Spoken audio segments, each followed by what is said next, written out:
It's a funny place to be, stuck in a seemingly mundane world with an inner knowing that the universe is so much more than our mortal minds can comprehend. Yet we all have the capacity to know peace and our oneness with the wholeness of life. And through these interviews, discussions, and reflections, it is my intention to share this possibility. I'm Ryan Kurczak, and this is the Kriya Yoga Podcast.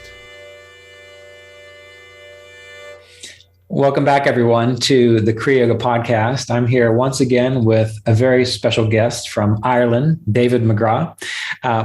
Today, we're going to be talking about some things I'm not quite clear on. So I'll turn it over to you, David. That's right, Ryan. I have you here, and it's a pleasure, as always. I'm your special guest, but I have the privilege of surprising you with a topic, a theme, which we haven't yet discussed. I've titled it Concepts and Confusion.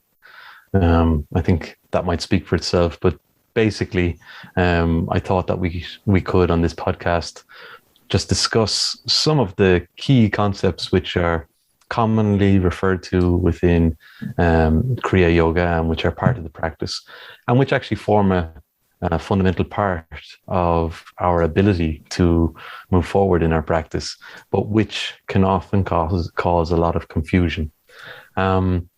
So before the podcast, I was thinking about, well, what am I actually going to discuss here with Ryan? Because, to your audience out there, I'm not an experienced podcast presenter. So I thought what we could do is I would present you with a concept, a term, because that's what a lot of these are. They're just terms, but they denote a certain meaning. And so that maybe we could try and expand on what the meaning of each one of those terms is. Now, I broke it down into Sanskrit terms, and then I thought afterwards, well, you know what? Maybe we could look at some of the English terms too, or maybe we could do them side by side. But just to give your audience a bit of an idea of what I'm working with here, it's literally a notebook with some scribbled down words, which have been grouped together and given numbers in terms of their priorities. So the first one here, if you're ready for it, is yoga. The concept or the definition of yoga? Yeah. Okay. Well, I think we can start with the general idea that most people put forth is that yoga is unification or bringing together of awareness. And it's important to clarify that because when many people practice yoga, they think of the postures, the asanas with hatha yoga. But we have to remember that those postures, that practice is part of the greater system, the Raja Yoga system, which includes right living well, making good choices, pranayama, breath work, learning to internalize your awareness, practice meditation, and then bringing to that state of samadhi or oneness where everything is experienced or realized or recognized as part of the whole. And so the idea of yoga, it's also synonymous with that word samadhi, which is bringing together. And I think this is useful because many people, when they get involved in yoga or meditation, they kind of wander around thinking that they're separate from God or separate from the infinite consciousness or separate from the wholeness of life. And what they're trying to do is, or separate from spirit. And what they're trying to do is get back to it with that same kind of mythic or legendary idea of returning to the Garden of Eden or returning to paradise. And really what yoga is doing is revealing that unity, which is always there. It's like when people talk about, well, I want to know God, I want to experience God. And all you have to do is just look around. Because while it might not be what you imagine God to be, the euphoric comparative to a drug-induced state, well, God is this. God is the sunlight coming through the window. God is the statue that it's shining on. God is the chair that you're sitting in. And I think that when we begin to recognize this in yoga practice, we are able to sit peacefully, experience life more peacefully, and then it seems as if everything is unified, as if everything makes sense, as if everything is whole, and that is the ultimate purpose of yoga. So when I think of yoga, I can't think of it in a sense of a concrete definition. I think of it more as a process or realization, something that's moving rather than something that's just like a stagnant statue or idol or ideal. Yeah, I think it's very interesting to hear your answer. I put you on the spot. I'm asking you for a definition of yoga. And we're all here listening to a Kriya Yoga podcast because we have an interest in practicing yoga under the Kriya Yoga tradition and also to experience yoga. I was talking to an individual recently, and I just shared from my own experience the idea that when we're listening to different teachers, they use usually choice language. They usually use a certain jargon, almost a certain vocabulary, a terminology, which works for them in terms of defining what yoga is for them. And, if you read their books, they'll paraphrase pretty much using the similar vocabulary. Then you move to a different teacher or a different tradition, even they might go about using different vocabulary, different words. And I just advised him, I recommended as a kind of an exercise to get in the habit of writing down in 20 words or less what yoga is for him, just as a means for him to be able to, instead of just listening and regurgitating terminology, to actually embody the words for himself so that it makes sense for him. And obviously that would grow as his clarity grows. So I'm just curious now, and I'm putting a bit of pressure on you. Do you think you could define yoga in maybe 2 or 3 sentences? Yeah, possibly. Or 1 if you want. Yeah. So as of this moment, the way I would define yoga from my understanding is that yoga is the ability to exist in silence. That's what I would say, I think. And can I expand on that? Why I think that? Keep it in your mind, the expansion that you want to give, but I think that's key, because I might ask you again in a year's time and you might give me a different definition. Right. But I think the fact that this is your definition for today, as we're talking, you were talking about yoga isn't a fixed mark. I think that kind of just answers that. It just gives a perfect example of that. So that's a great definition. If you'd like to expand on it, go ahead. Well, it's just in line with what you're describing there, because I began practicing Kriya Yoga in 2000. And what I thought yoga was then was, it was a practice. It was a series of meditation techniques. It was a way of life that would lead me to profound wisdom and this amazing sense of connection to a power or a presence which was utterly beyond me. And for many years, I held that, and I felt that as I practiced, that I was getting closer and closer and closer to that. But it was always just barely out of reach. And then just recently, so it makes sense. It's just recently that I recognized, wow, this isn't about being all wise and all knowing, understanding. It's about being comfortable in silence, like being able to experience, to just stop your mind and just be with what is happening moment by moment. So it's not a state that you're projecting into the future that continues forever. It's being right in that razor's edge, moment by moment silence. And it refers me back to the definition of yoga in Patanjali's Yoga Sutras, which is yoga, Chitta Vritti Nirodha. Yoga is the silencing of the fluctuations in consciousness. And if you're able to abide in a state of silence, well, those fluctuations are gone. It doesn't mean that light that I'm looking at isn't still there. It doesn't mean that the feeling in my body isn't still there, but the fluctuations, the definitions, the concepts are silent. And so the reason I use that definition now is because after these years of practicing meditation and doing the best to live the life as I know it and making the mistakes and getting up and trying again and so on, that when I have those moments of silence and I can hold them, to me, that's yoga. So it is, yes, that is my definition now, which is different than it had been, in years past. Very good. It's insightful just to hear another person's definition after, knowing that they've been applying themselves to the practice of yoga. how they perceive yoga to be, And I use this idea a lot, and I had this feeling too, that when you begin practicing yoga and meditation, that you're going to hit this supremely divine, blissful state.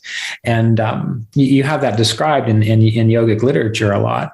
And what I realized over the years was with that idea in mind, what I was chasing was really just like something you experience when you've got a hormonal high, or something when you're in a drug-induced euphoria. And I think many people are chasing that, thinking they're going to get it through the practices of yoga, that particular kind of idea, when really that blissful state, and Mr. Davis, Roy had talked about this a lot too, it's free of content. And so imagine if you don't need to do anything. You don't need to be anything. There's no stress or anxiety to perform, to change, there's just now, moment by moment. Well, that is profoundly freeing, and it's not a drug-induced euphoria. It's not a hormonal high, and it requires the discipline and the practices of yoga to kind of slide you into that, And so that's why it takes work too. So I would also say yoga is hard work. Yoga is being able to abide in silence, and yoga is hard work. That's my definition. Very good. Mm-hmm. So that's the first concept. We've managed to work through that. But interestingly, the second concept, you described there, that yoga is often synonymous with samadhi. You were also talking about these blissful states. And so, without blabbing on too much, my next concept is samadhi. How would you define or explain samadhi? Well, I'd probably define it in the same way, since they are kind of synonymous, but I do have an interesting story to share. And it was based on one of my interactions with one of the 2-year Kriya Yoga apprenticeship students. We sometimes get together one-on-one 20-minute sessions over Zoom. And this student was telling me a story of how he went on vacation, and he was able to let go of his worries about his family for a little while. He was able to not worry about his job or answering emails. He was away from Wi-Fi, so he couldn't be disturbed by that. And he said, it was amazing. He said, once I let go of once I wasn't attached to all those worries and all those concerns, he said, it was almost as if the experience of samadhi was natural. It was as if it was right there. And I think that's accurate, because if we can remember a time when we were on a vacation, or we were with someone that we love and that we trusted, and we didn't have to do anything, be anywhere, change anything. It was just, you didn't have to think about anything. And this I experienced often when I used to do, every Saturday I would do, I would recognize a vow of silence. And it was amazing how well that worked, because after the few weeks of doing it, people stopped talking to me because they knew I wasn't going to talk back. And when people stop talking to you and stop expecting you to talk to them, the thinking process in your mind just goes away, because you're not having, or at least I wasn't having to think about, what am I going to say next? What are we going to do next? So the noise, the constant churning in the mind just naturally went down. And so in those days, it was much easier for me to experience that thought-free, clear samadhi state, as many people describe it, because there was no need to engage the change in the turmoil or the fluctuations. So I found that fascinating. The other way I would describe samadhi related to the Yoga Sutras is Patanjali discusses a higher samadhi and a lower samadhi. And this has been a topic of previous podcasts, but I think it's worth repeating again and again and over, so I'm going to. There's a lower samadhi, which is described as samadhi with support, or samadhi with concepts. And samadhi is a oneness state. It's being able to experience one thing, whether that's your infinite consciousness, God, love, you name it, but it's focusing on one thing. And so samadhi with support, let's say we're looking at a tree. And if we are looking at that tree, and all we're thinking, or samadhi with thinking as well, and all we're thinking about is the bark of the tree, the leaves of the tree, the way the light shines through the tree or reflects off the grass below the tree. If we're just constantly redirecting our awareness back to that, well, we are practicing samadhi with support. It's support of looking at something. It's support of thinking of something. But when we're looking at that tree, when we're only thinking about that tree, we're only focused on one thing. So that is a type of samadhi, and that is a lower samadhi, which creates a groove, which allows all these other distractions to go away. But in time, you begin to grow into what they would describe as a higher samadhi, or a samadhi without support. That's when you can just see the tree, and you don't have to remind yourself, oh, think about the bark. Oh, look at the leaves blowing in the wind. You don't have to keep telling yourself to think about the tree. There's just a natural flow of attention towards that tree. That could be samadhi without support, because there isn't a need to continue to redirect yourself back to it. But the way that you get to the place of samadhi without support is by continuously practicing samadhi with support. It like creates a groove or a momentum. It's just like now, after 21 years of doing my best to read a little, meditate more, and think of God all the time. Now it's harder for me to not do that, because I have the samadhi with support of trying to do that for so many years, that naturally when I go to sleep at night, what do? I pick up my book reading about Kriya Yoga saints and sages. When I wake up in the morning, what do? I immediately think about meditating. When I'm sitting by myself, I reflect upon spiritual truths or ideas or philosophies. Why does that happen more naturally now, rather than me trying to plot out a new Dungeons and Dragons game or think about what I'm going to do at the next party in college?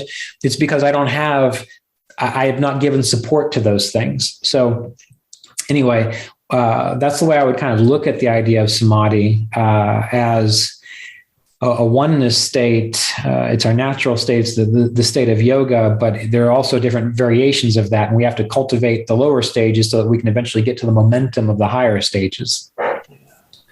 Just as you're talking there, you use the words which I would use to describe yoga, I suppose, essentially.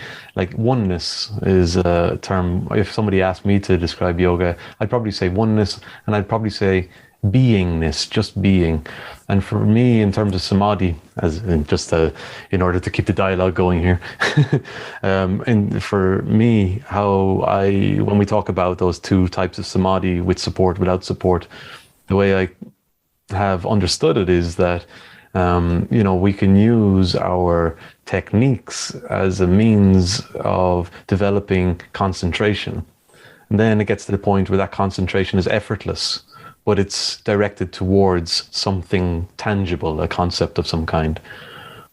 And then the higher state is when we no longer need that tangible thing to focus our attention towards. We can just be, and that just experience of just being is where we're effortlessly concentrated upon, So then when we talk about beingness and the idea of experiencing yoga or living in yoga or in a state of yoga is just being. And I find this really interesting in terms of when we look at animals, when you look at cows in a field and you see them there and they're doing their thing, okay, they don't have the sense of self-awareness that we have, but they are just being. So it's kind of like being able to be, but without getting all caught up with the trappings of being all the other things that we consider ourselves to be, which we're not, the mental processes, essentially, the identifications with all the concepts. And that's why I find it very interesting now, because we're talking about concepts here. We're trying to put definitions on concepts. And when we're sitting in meditation, none of these are really relevant, in terms of actually having the experience. Right. It kind of leads me on to the next concept. I hope I'm not moving too fast for you here, but it's just, yoga is related to samadhi. And then, I know that I can see there you've got a portrait of Ramana Maharishi, which just as a little... that's your gift, remember? Well, that's the side note I was just going to have, because I was watching a YouTube video of yours where you said you got 2 of them. Yeah. I didn't realize you got 2 didn't know that. Yeah, I remember. Yeah, well, that's what happened. Yeah. You sent me one. You sent me one, and then I got it. And I believe I put it up in my office at home. So I have the exact same one at home. And then you contacted me and you said, did you get my present? And it had been so long since I got it. I thought, what present? And so I said, what present? And then you sent me another one. soon. So I have two of these giant posters of Ramana Maharshi, one at home and one at my office. So I see them everywhere. Well, we can make it a thing that every Christmas or every birthday I send you another poster. Send me another one. Yeah. Hey, I would be perfectly fine with that. What I was getting at anyway is that I know that Ramana Maharishi talked about Sahaja Samadhi, this state of Samadhi, which we know, I don't want to get caught up in that. What I'm getting at is the moksha, the concept of moksha. How would you define or describe that? I would describe it the same way I described the last two things, but just for the sake of the conversation. Because I think although we might laugh at it, I know there was a time that I definitely had, my head was going in knots about, well, what if Samadhi's yoga, then what, how does this, I can't even remember now, but I definitely know that I had challenges with getting my head around all these things. No, I understand. I'm not trying to laugh in a condescending way, but I know that's sort of what happens is this is what happens. I mean, the more you practice, the less you see divisions in ideas or things. You kind of see it as one thing. And so the idea of moksha is liberation or freedom. Well, it's liberation or freedom from these changes, because what most people, and we're all guilty of this. I mean, even Yogananda and Sri Ishvara, they start out as human beings as well. And so they had definitions, they had concepts that they were attached to. They needed things to be a certain way, spiritually or so on. And I remember that too. I've told stories about how the first 5 to 7 years of my life, I'm surprised that I kept any of my friends, because I was so fanatic about trying to get them to practice Kriya Yoga, or it's the one true way, And as time went on, I realized that that's not true. That's my way. And that's why I found it. It's your way. It's why you found it. It's Roy's way. It's Yogananda's way. But liberation is free from defining yourself through these concepts. And it doesn't mean that you don't experience concepts. It's like early on in my own development, I thought I had to be completely free of anxiety and depression and anger.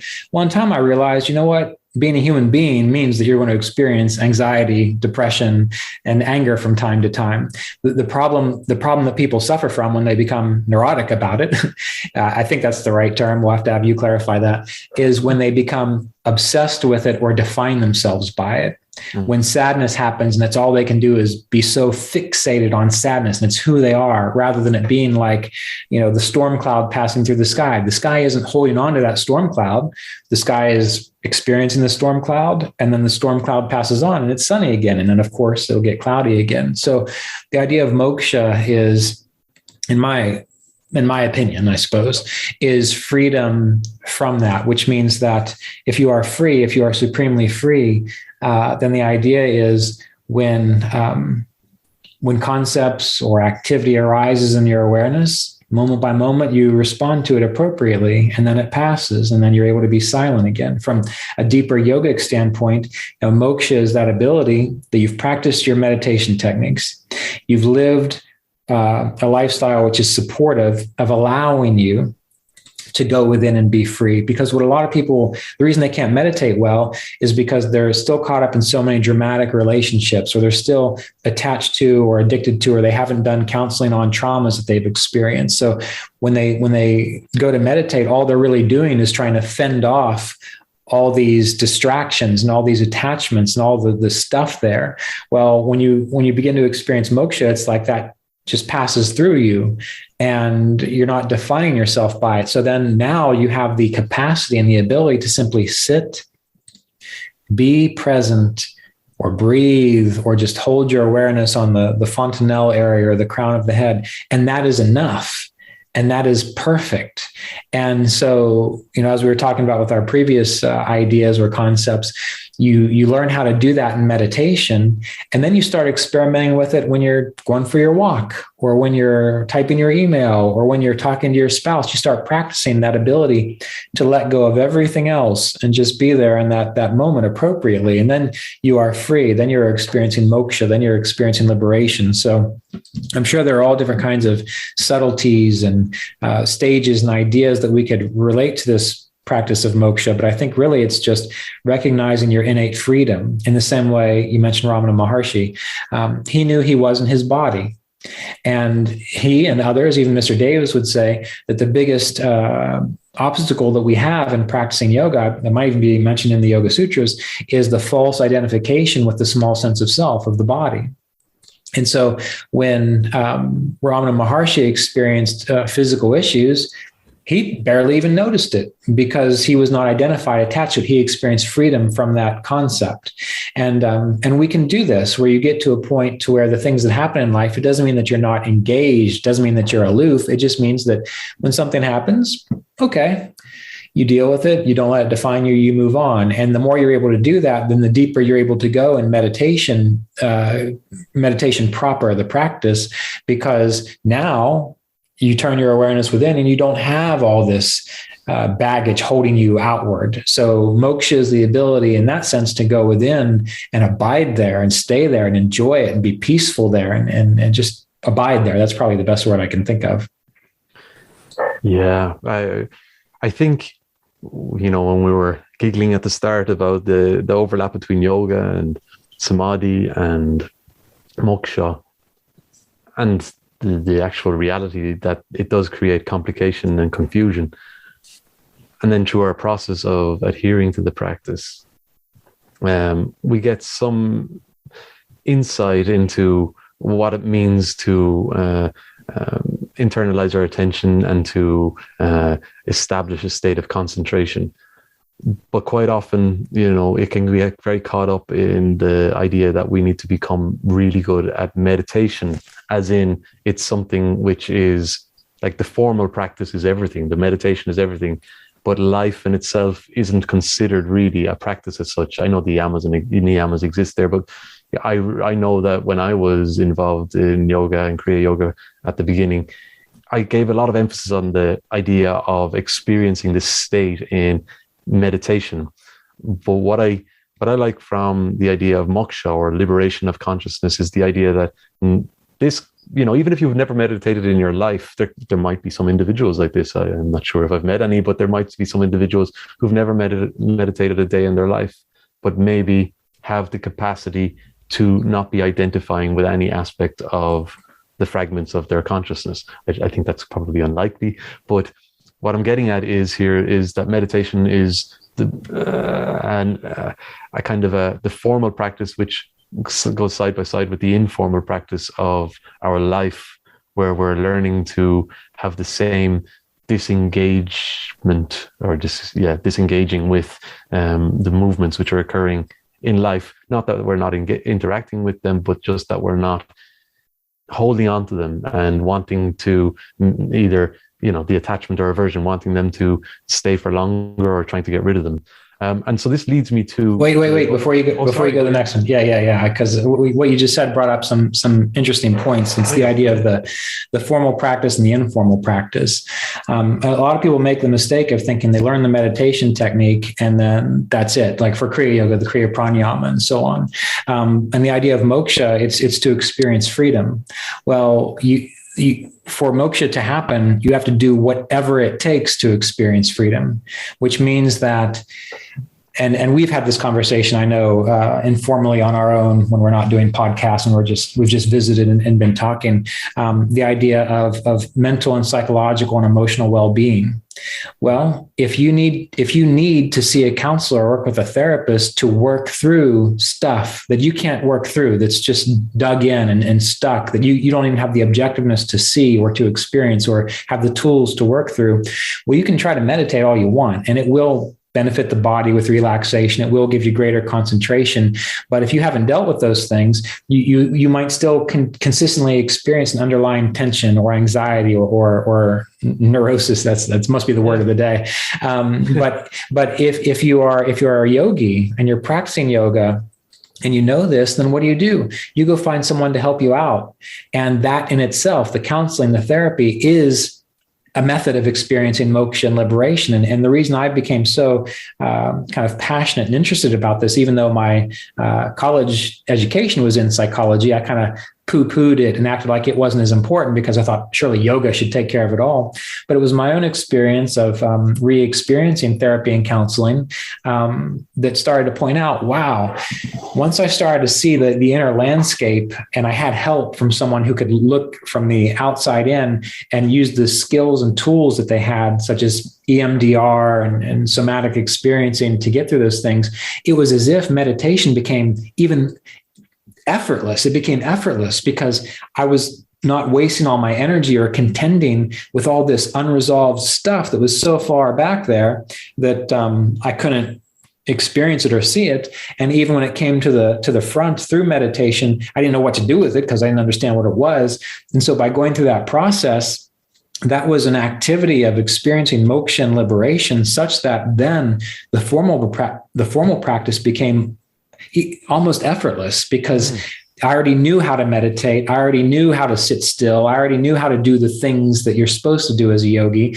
but you resolve that and then moksha becomes easy. And I think that's true for health and well-being. Do the things which free you from your physical limitations. If you can, some things you can't, some things it's impossible. And there's just karma and fate you have to accept and deal with. But there are so many things that if we attended to through exercise or through working with a counselor or a therapist or eating better or just trying to get rid of people who put so many obstacles in your life, you will find that it becomes effortless. And why don't we do that? Well, because we have some kind of weird hang up that's not allowing us to move beyond it. And we have to figure out what that is and accept our true nature. All these spiritual teachers, they say that our true nature is stillness, silence, oneness, and so on.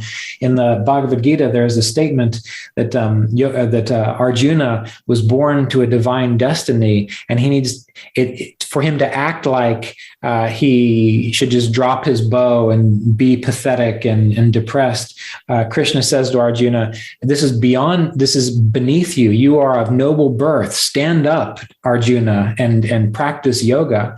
And we have to remember the Bhagavad Gita is an allegory for our own spiritual path. We are Arjuna. Krishna is the guru or infinite consciousness, the divine, which is there to help us, to guide us, to clarify our awareness. And to think that we are pathetic and depressed and can't do anything, that's like Arjuna just giving up. And we have this soul force, this soul power saying, you are born of noble birth, so stand up and do what needs to be done. And so anything that we do, everything that we do really is part of the practice of moksha and liberation. It's not just meditation, it's everything. It all works synergistically, which is why we have the Eightfold Path of Patanjali, and it starts with the yamas and niyamas, and again, ahimsa, truthfulness, non-stealing, brahmacharya, non-covetousness, surrender in God. If we want to know if we're psychologically healthy or not, what we need to do is just see, can we do those things? If we can't, then we need to start working on it and figure out why can't we, and that will help point us in the direction of where we need to psychologically heal. And then it'll be much easier for us to practice pranayama and meditate and then experience samadhi. So I didn't mean to take you so far off course there, but that's something I think is profoundly important and a lot of people miss in this whole work of meditation. I'm glad you took, I wouldn't consider a diversion. I think it was actually something which is important to be said. I think I know for myself as well, when I began in yoga, I thought it was going to be the be all and end all. I thought it was going to solve all my issues, make me perfect. I thought it was going to sort me all out, fix me. David, you are perfect. I love you. You know what, in this life. But, yeah, and then you realize, and hopefully for people, it's sooner rather than later, if at all, that they can see that yoga is the lifestyle. Yoga is that experience, like we defined at the beginning. It's the being able to just be, and moksha is the being liberated of all the fragmentation that can occur in consciousness, so that our consciousness is purified and we're able to just be. And so I can move in different directions here, but you said a lot, and I'm trying to decide which concept to go with next.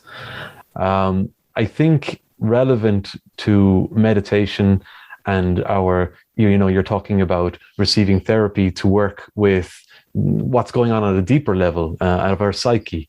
So I'm going to ask you to maybe refer to manas. Manas, the mind. Yeah.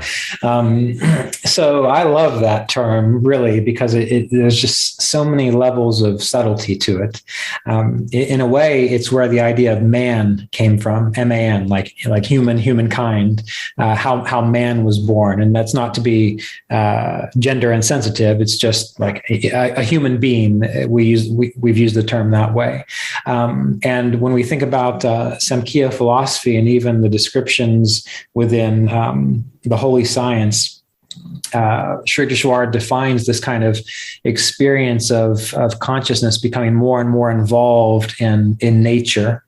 And we have truth or sat, and then we have the om vibration where time and space and the sense of individuality, the atom, comes into being. And all of this is the realm of the sons of God. And by that, they mean that state of consciousness, that experience, which is able to fully and completely perceive the divinity throughout all creation. But then what happens is then manas, after a bit, there's some other things in between, but then manas develops, which is what? Manas, the mind, the thinking principle. And what is that? It's the collection of ideas and concepts. Manas, the mind, is a connection of ideas and concepts. For example, you, and I'm not just talking about David, I mean the people who are listening, you think you are a certain thing. You think you are a human being that is wearing a certain kind of clothing, that likes, caramel butterscotch ice cream, that is in this relationship, that has these likes and these dislikes. All that is a collection of concepts. When you are in deep sleep, you're not aware of that, yet you still exist. And when you're in that state of deep sleep, there is no sense of separation. There is an unconscious form of oneness or unification with the whole. Or when you're in a stupor or a trance, that'll happen. And what yoga is doing is it's kind of working us back up through to where we recognize the concepts for what they are, just concepts. And then we're able to continue kind of rising above that to experience into the idea of the sons of God, or the om vibration, or the stages of consciousness, which are more easily able to perceive the oneness of reality throughout all experience. But it's manas which causes us all of the problem. And we can have manas, which is the thinking mind, which gets us more involved with definitions, or we can have, I think it's called the buddhi, B-U-D-H-I, which is that aspect of mind, in a way, it's sort of hard to define, that is more interested in flowing upward towards this idea of silence, of existing without the concepts and the definitions. So that level of mind, this is what we're always working on as human beings. And so what we're aiming to do is recognize it for what it is, let it go, and use it when we need to. For example, you need your mind to have a conversation. You need your mind to think about, what am I going to do tomorrow? You need your mind to decide, am I going to go home and get the chainsaw out and keep trimming up those bushes? Or am I going to go home and I'm going to work on this podcast that I want to put out in 2 weeks? You need the mind for that. But this is the reason the term manas is a root or an origin of the term man, as in humankind, is because animals don't do this. My microphone doesn't do this, but yet the animals and the microphone still exist. It's the humans and their thinking capacity which defines them, which is what has removed them from the Garden of Eden, if you will, that story in the Bible of Adam and Eve. Well, do you choose from the tree of life, the tree of good and evil and so on? Well, it's that moment when mind develops, because now you have the idea of this is good, this is bad, this is a concept, this is that, and so on. So manas is that aspect of ourselves which is all concept, is all ideas. And even in Vasishta's yoga, we come back to this concept a lot. In Vasishta's yoga, that over and over, there's the idea that if you want to be free, all you have to do is let go of your concepts and your notions, your preconceptions. And if you do that, try it sometime. I mean, that's the thing. Do whatever it takes to, at least for a few minutes, drop all of your preconceptions and notions and your concepts.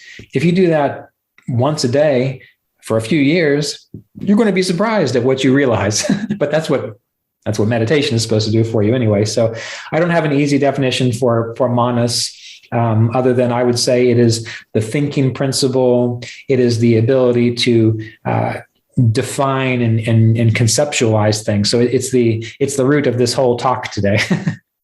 Absolutely. Yeah, you're right. It's not an easy concept to kind of sum up. And from my readings and, the exposure that I've had, different people will explain it in different ways, and they'll give preference to it or emphasize different aspects depending on their school of thought or whatever it might be. I've always, not always, but recently I've come to take, I believe it's the Advaita Vedanta definition, where they divide mind into 4 aspects. So the sense mind, the deep mind, and then the aspect which is the ego mind, the sense of individual self. And I heard this description of it being like, it was compared to a factory where you've got these 3 aspects of mind: the sense mind, the deep mind, and the ego mind. But you also have the intellect mind, or the capacity to discriminate. But what's going on is the sense mind and the deep mind is throwing in all these, resources into the factory, and the ego is going, yeah, this, no, not this, yeah, this, not this, and whatever. But it's all a bit chaotic. Whereas the buddhi, the discriminating mind, is the actual boss. But for some reason, the ego has gotten all the power. And so it's making a muck of things, because it can't actually decipher or tell what's actually of relevance and what's actually needed or not needed. And so through the practice of meditation, we're empowering ourselves and giving ourselves that opportunity to discipline the ego, to quieten down, but also we empower the buddhi to its rightful position as leader. And through that process, then we're able to kind of discipline the different aspects of our mind. So ultimately the buddhi takes charge, and then that will allow the revelation of insight and understanding. Right. And that's what Sri Ishvara is talking about in the Holy Science, when he has that diagram where the manas is the arrow going down towards creation, and the buddhi is the arrow going up towards Sat or Sat Chitananda, So yeah. Very good. And then I suppose as a continuation of that, when you were talking about earlier, you were talking about the psyche and our conditions and our living conditions, and now we're talking about mind. There's 3 concepts which I'm going to group together, and they're chunky, but they're ones that are spoken about a lot, and they can get confusing. And I think you've talked about one in a recent YouTube video, but the first is karma, the second is samskara, and the third is vasana. Oh my. So, I know that there's similarities here. Right. Yeah, that's a hard one for me, because I'm not very particular. Okay. And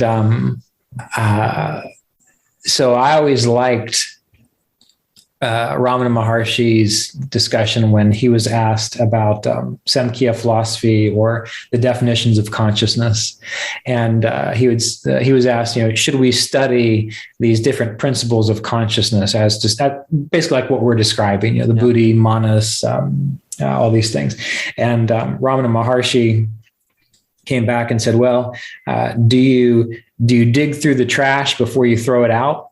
Implying that at the end of the day, all these ideas aren't really going to matter. But he was coming up from the point of just focus on what the self is, focus on what this infinite, timeless existence experience is. And I've always liked that. And so I know there are probably many different subtleties between karma, vasanas, and samskaras. And I don't know whether it's because I like Ramana Maharshi's approach of just, well, I'm going to throw it out anyway, so I don't really care, or if I'm just lazy. So I'm not particular, and I might just be lazy, but I tend to pretty much clump all those things together, because really what they are is just the patterns. Yeah, I would say that's what they are. They are the patterns of how our consciousness is defined. I could think of karma, vasanas, samskaras as though, we've had experiences in life, and they've given us preferences, or they've given us fears or aversions or likes and dislikes. And so we might not know it, but we were interacting with someone, and we're interacting with them in such a way because they remind us of a situation, or we avoid something because it reminds us of a situation. Well, deep down inside, we've got the samskara, or this vasana, which is from a past experience, which is coloring what we're seeing or what we're doing. And so when we practice our meditation, or when we practice Kriya Yoga, we just try our best to live moment by moment in that state of stillness. We are watching and we are aware of those as they come up. And then we choose to either let them go, process them, or pay attention to them.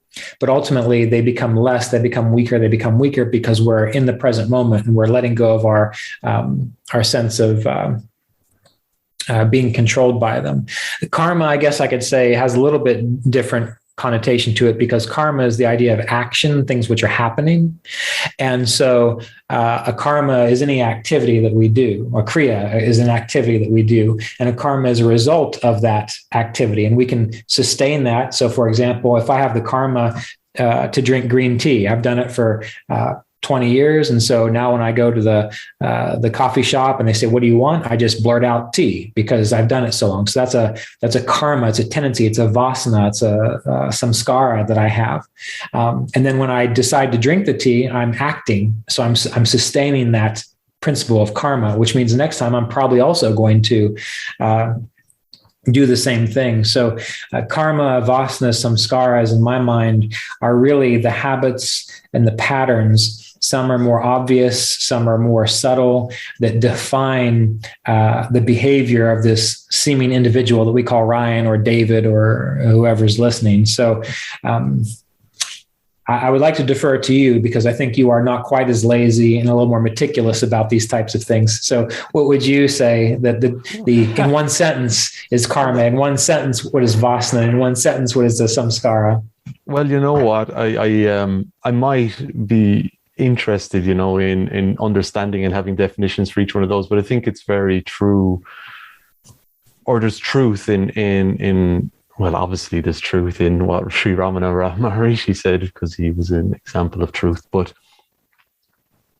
just in that idea that why dig through the rubbish before you throw it out? It's these terms and concepts, they pop up in texts, and I think that can raise curiosity, but it can also give the sense of, I should know about them. I should be able to distinguish between each one of all of these, and I should be able to talk about them.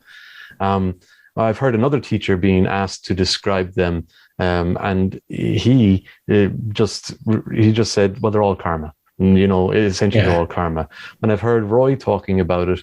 Roy has usually refrained from using any Sanskrit terminology and just called them subconscious tendencies. Some of them are more dormant, some of them are active, some of them are latent, as in they're in the deep mind, waiting for the opportunity to pop up and voice themselves. They're all kind of expressive at different levels of the spectrum, basically. Right. But the distinction you made between karma and the other two, samskara and vasana, I suppose that's probably the most important thing that we need to kind of be mindful of. Karma is the planting the seed, and then the vasana, samskara is are the other seeds that come as a consequence of the fruit of that action, of that karma. Right. We have a ripple effect. Well, if we look at, let's just look at the definitions. And this is why I have some hesitation about, so one of the definitions that samskara or sanskara, mental impressions, recollections, or psychological imprints. Okay. Yeah. So stuff that's happened to you that's deep down in there, which colors how you see things. Yeah. Vasana, they say it literally means wishing or desiring, but it's used in the sense of subconscious or latent tendencies in one's nature. So maybe we could look at sanskara as the impressions, the memories of things, psychological imprints of what has happened to us. And the vasana are the intentions or the desires that come from that. But then we move on to the idea of karma, and that is said to be an action driven by intention. So a deed done, a deliberately done deed. So one is past experiences. The other is the intentions, the desires from, or the way you would respond from those past experiences. And the third one, karma, is the action, the expression of it in a certain way. And I think the idea of karma is important because many people, this is totally off topic here, but I would just like to mention it. Many people ask the question, how can I help someone with their karma? And the first answer is, well, you can't, because it's their karma, but in a way you can. And how is that? By not responding to it. That's how you help them with their karma, because that's how you help your own self with karma. When these vasanas or samskaras arise and you don't let it dictate your life, well, then you've weakened it a little bit. And then they arise again, and you also choose to resist and not go down that path. We've weakened it a little bit until it becomes weaker and weaker. Well, if someone's acting towards you in a certain way, and you don't respond, you don't sustain that activity, they'll eventually leave you alone. It's like that general idea of if you've got a bully, someone who's like picking on you or beating you up or giving you difficulty, well, the less you engage with them, or you don't give them the result of crying or having that issue, then they're not getting the attention, so they go away. So you can help someone with karma by being present with them, just letting them say whatever they want to say, do whatever they're going to do. And you don't facilitate it by, oh, yes, poor you, or let me give you attention. You just sit there and you be with them. So anyway, I know that's totally off topic, but I think it's important to clarify. So it falls under the whole topic of using our intellect to discriminate between where we're going to place our attention and where we're not going to place our attention. And sometimes getting involved in other people's business is, it's not really because of our discriminative intelligence. It's other aspects of the mind which will be influencing it. Right. It was interesting there. You looked up online to get the definitions of it, because that's the thing, if we're reading yoga texts, and even though we have a teacher, and even though we might be listening to their audios or watching their videos or reading their texts, there's just such easy access to online definitions and YouTube videos and explanations. And I think that's, the crux of the matter is just, how do we define it ourselves? And how relevant is it for us to have an amount of information where we're able to have a discourse on it? Because that's not necessarily the case. The case is just that we have a degree of clarity so that we can do our practice effectively and get on. Right. And going back to the idea, the little chuckle that we had about defining things, I think it's important to remember too that, like you, I'm sure, in the beginning, I thought I had to know what every principle meant in yoga. I thought I had to study the Yoga Sutras and understand every little nuance of every Sanskrit term. I had to, determine what is sahaja samadhi versus these other kinds of samadhi. I felt I had to know all of this stuff. And for years I did that. And I realized that while now I personally don't care anymore because it doesn't matter to me, the words are just words.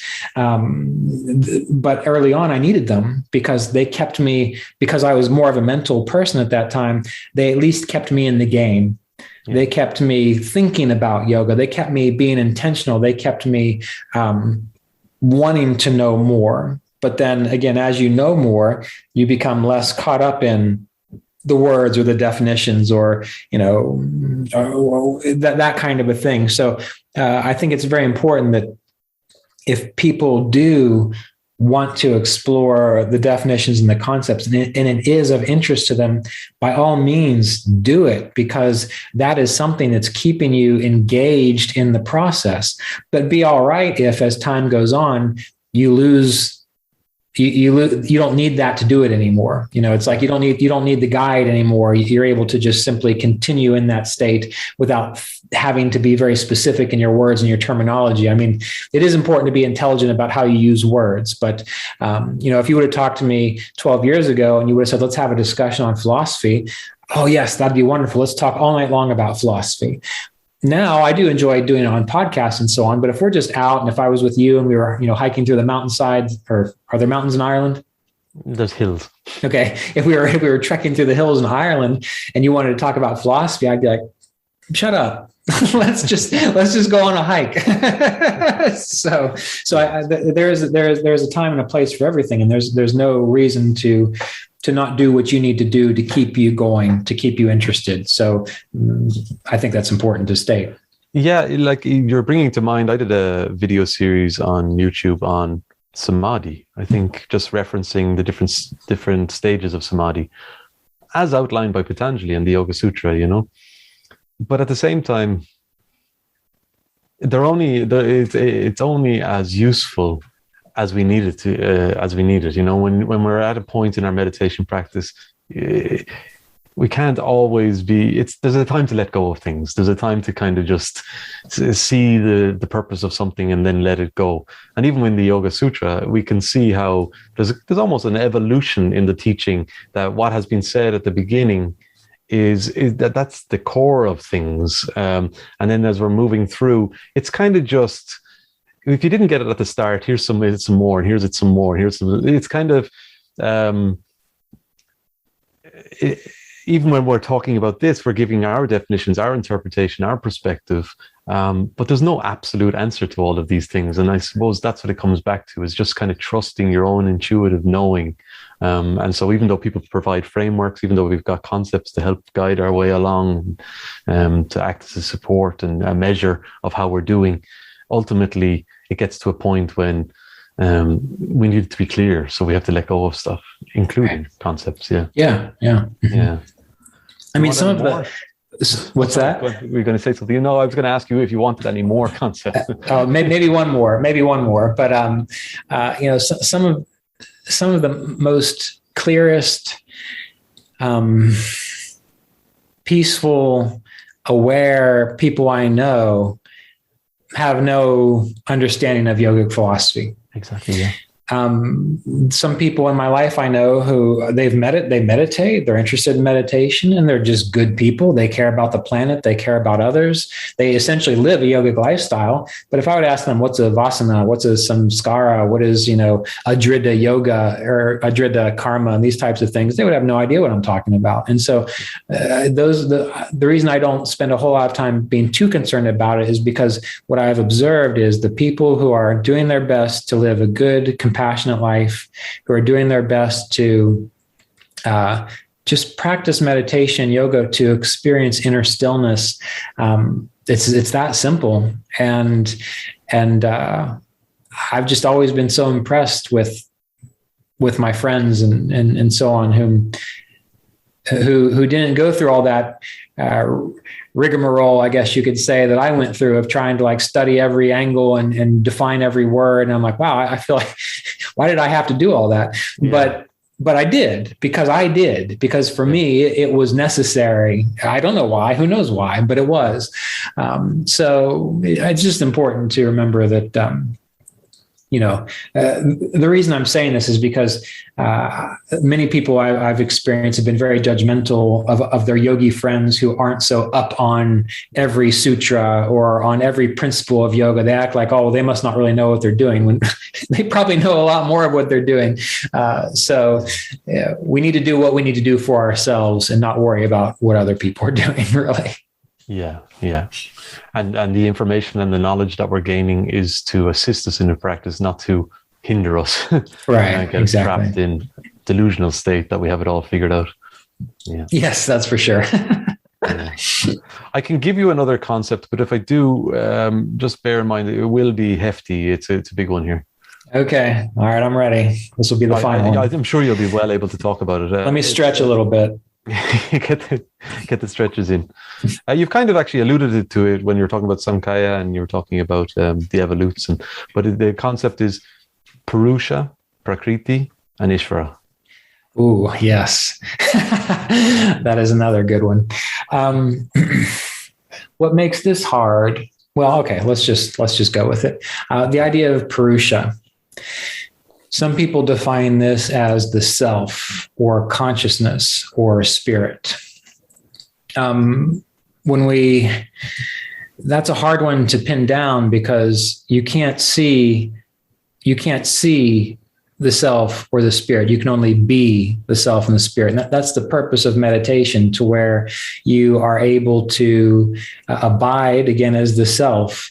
And when you're abiding as a self, you are free of concepts, and you can see concepts, but you can't see what can see the concepts. Mm-hmm. So you're going back to that place of what is seeing the concepts. And the only way you do that is through being. So the idea of Purusha is this self, and some people define it as like an individual greater self, but really it's just the self of us all. Prakriti, I've always had a little bit of difficulty with this one, because it's sometimes said to be nature, or the source from which everything comes. But in my mind, the source from which everything comes is the self. There's a chant that I love. Let's see. Spirit, victory, nature. Well, I can't remember the Sanskrit Spirit part of it. Nature dancing together? Yeah. But what's the Sanskrit that comes after it? Spirit, nature dancing together. I mean, I did this on the podcast. I should remember. Govinda Jai. Yeah. That's it. Okay. Yeah. So it's the idea of spirit and nature dancing together, and yet they're one. And so there's spirit, which perceives nature, and there's nature, which kind of is the vessel for spirit. And so I would say Prakriti is nature. It is that which can be experienced. So in a sense, it is the source of everything that we can perceive. And what was the other one? Ishvara? Ishvara, yeah. Yeah, Ishvara is another one which I have some difficulty with, because it's often translated as the Lord, or the Lord of the universe, or God understood as like the great controller of the universe. But when I think of the idea of Ishvara, it's more of like the intelligence or the principle through which all this stuff happens. I mean, the way that we're able to communicate across thousands of miles of ocean, something had to be there, an intelligence had to be there to create a structure, this computer, your computer, the networks, the microchips, the electricity moving through it, to make all that happen. It took some kind of intelligence, and that took millions of years of evolution for the human organism to be able to conceive of what the atom is. And that took billions of years of evolution, from a protoplasm to growing through, slimes to fish to birds, however evolution happens. So when I think of Ishvara, well, yes, I think we can think of it as this personalized idea of God. To me, it's more of an intelligence which is beyond our conception, beyond our capacity for reason, that has allowed all of this to be as it is. So yeah, those are very difficult terms to define, but that's probably as close as I can get to using words. Yeah, like from my research on the topic, Samkhya puts forward Purusha and Prakriti as those two aspects, but doesn't talk about Ishvara. Ishvara comes from, I'm not sure where, Vedas, I'm not sure exactly where, but the way I think about it then, Purusha is that capacity to witness, to see, awareness itself, conscious awareness. And then Prakriti is everything which is manifested in whatever form. And suppose the two are always entangled, because there's always some degree of intelligence or something acting through manifestation in order for it to exist. And then the way I see Ishvara is just as a way of describing everything, like the absolute reality, like it's beyond our conceiving. But Purusha is the capacity to maybe recognize within ourselves that at beyond all our concepts, when we're just being, when we're just existing as conscious awareness, then we are Purusha. Once we have an interaction with a concept or with a thought or with the body, then we're engaging with Prakriti. But I see Ishvara more as being, okay, there's no bodies, there's no you experiencing your Purusha. There's just absolute reality. It's the whole thing. And that's the way I just think of Ishvara. I suppose other people will see it as God. But yeah, they're interesting concepts, because it has a lot to do with where you're coming from, especially from a Western point of view, and what you've been culturally, or even through your family, or whatever you've been, what concepts you've grown up with. These other concepts can have be tainted. Right. And that takes us right back to the beginning. I mean, with the idea of, if we describe Ishvara as the Lord of the universe or God, well, someone who's been raised in Christian upbringing, which was not so healthy minded, they're going to not feel good about that. And so you try to talk about the yamas and niyamas and Ishvara pranidhan, where you're surrender to God, surrender to the infinite. Well, they're going to have some resistance to that, but that's necessary for yoga practice. Yeah. And that's the fascinating part about it all. And then it takes us all back to the beginning again of silence. I mean, if we live our life so that we can begin to catch those glimpses of silence and train ourselves to exist in silence, well, in silence, there isn't going to be an Ishvara, there isn't going to be a Purusha, there isn't going to be a Prakriti, a Manas, none of those things. There's just going to be what is silence. Yeah. And I think, kind of referring back to Ramana Maharshi's approach, why not just go straight to that and see what happens? If you need them to get you there, fine. But in the end, it's the point is not to know more words. It isn't about to know more concepts. It's to be able to exist in that state of moksha or samadhi or yoga and be in that silence. Yeah. And there's something very profound in that, isn't there? Because it's just our tendency, as we're still relating and engaging with the mind in the way that we've become familiar to do. We just want to acquire knowledge. We want to get we want more concepts. But that's part of the problem. Yeah. Because if we consider that diagram from the holy science again, the more Manas thinks and the more Manas defines, the more we get involved in nature. And then this is the hardest part. This is why I think so many people have difficulty really practicing yoga, is because they do that in a way. And really the practice of yoga is going in the opposite direction. And they have others have too, I'm sure, have a hard time with it, because how can you just let go of all of that stuff? And essentially that's what it's really calling you to do, is to let go of all of that and to practice silence in every moment. Well, that doesn't mean only practice silence when you're meditating. That means that if you're just bored out of your mind, mowing the grass or mowing the lawn, well, what you're being called to do is to be silent in that moment, no matter what's happening. And people rebel against that, or the mind rebels against that. Or when something terrible is happening in your life, what's the issue? Well, we have to make it better. We have to fix it. Well, what if you do your best while maintaining a state of silence? Well, that doesn't feel right to people, because if there isn't a sense of struggle, it's as though they're not being true. They're not being engaged in what's actually happening there. And that is the hard part about, at least in my experience, trying to explain that and even do it, is moment by moment, remaining in that state of silence in whatever is going on. That is this practice of yoga. And it's not getting somewhere. It's not doing anything. It's not making yourself more spiritual. It's not changing anything on some profound cosmic way, because the cosmos is perfectly fine the way it is. It's, can you abide in that silence moment to moment? And it is so simple, yet so hard. Yeah. It's so simple, yet so hard, because people want more. Well, stop wanting more. Because then what they do is they go down the rabbit hole of, oh, well, I'm just not going to do anything. I'm not. And then things do get worse. So it's that balance between being appropriate. And that's why I think that if you live the yamas and niyamas, this is when that makes sense, because if you're living the yamas and niyamas, you are taking care of everything you're supposed to be taking care of. You are practicing brahmacharya. You are doing all these other things, which means that if you are established in those, then you don't have to worry about making things better, because you're doing the best you can. Yeah. And then you're just riding that silence. The problem comes in when no one does the yamas and niyamas. And then, of course, everything just goes to shit. And they wonder, well, see what happens when I just be quiet and don't do anything. But that's that dance that we have to, that's that dance that is yoga practice as we know it, I think. I feel like I could run off with a lot more things to say in terms of that, but you've hit the nail on the head. It's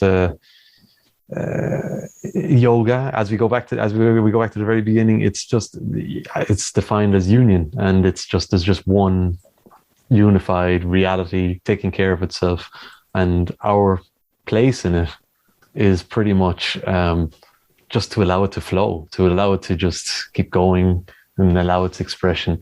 And so, well, let go of a lot. You have a YouTube channel, so you could just like end this podcast and then go then do a discussion on whatever you were going to run off with in that.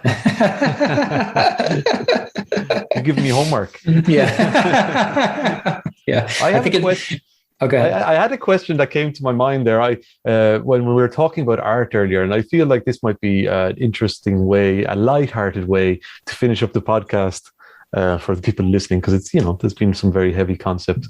You're wearing, when I was talking about art, and I was going through that earlier, we were talking about art, and we were relating it back to teachers and all that. I won't go off on a tangent, but basically I recognized that you were wearing the same colors, more or less. I can see colors in the shirt and the t-shirt as the landscape picture behind you. It has the same tone of green. The brown is a little bit not so different. Maybe in real life it'd be closer. But what's the picture from behind you? Is that a picture you took yourself, or was it on the wall when you came in? This is a picture from the Dollar General store. All right.